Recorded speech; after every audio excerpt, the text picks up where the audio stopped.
a woman's obligation to pray. The Ramban's opinion is accepted by the majority of halakhic authorities. Now, the Mishnah Berurah rules this.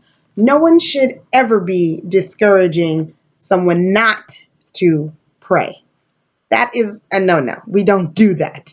Now, if somebody is too busy and they're occupied, if a woman has tons of kids and she's so busy, I still wouldn't discourage her not to pray. I mean, that shouldn't even happen. But what should happen are explanations of leniencies, okay? So we know that women are not obligated in time-bound mitzvah. We know that women can pray when they can pray. So, the Mishnah Berurah rules that the Ramban's opinion is accepted by the majority of halakhic authorities. Now, when we were Rosh Kodesh, we had a rabbi give a presentation, and he also stated Ashkenazi is a little bit more stringent with the woman's obligation to pray versus the Sephardics a little bit more lenient on a woman's obligation to pray and to what satisfies that obligation. So, a woman who is so involved with caring for her children and she doesn't have enough time to recite the Shemona Esrei, she's still obligated to recite a short prayer. And people that don't have a certain things to daven for, or maybe they don't know. Well, it's been set up that we could look at a formal frozen printed or a frozen register of prayer. So that's like a level that's been written and put there to be used. And now if you want to use it, fine. I'm sure we can speak to Hashem and connect with him on our level and use our own words. But it does say that the prayer should start and it should begin with an expression of praise to Hashem, Shevach.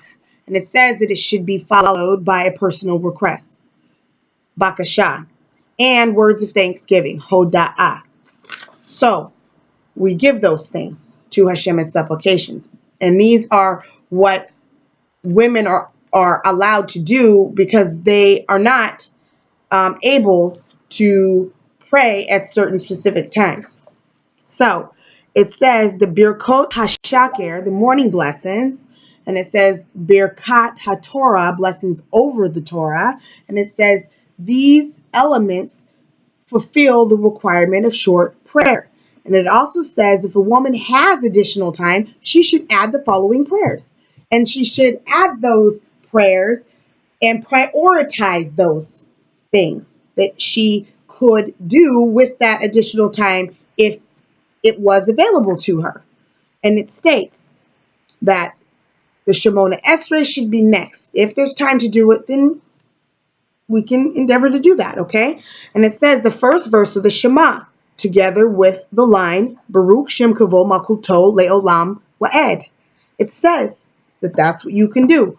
The blessings, Emet, Veyatziv, okay? And it says Baruch She'amar, Ashrei, and Yishtabach.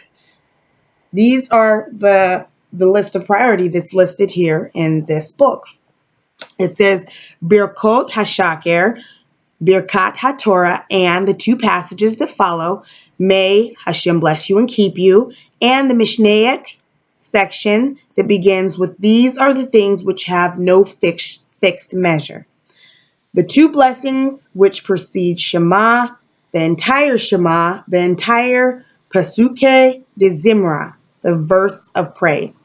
And that's what women are permitted to do. Women have been considered,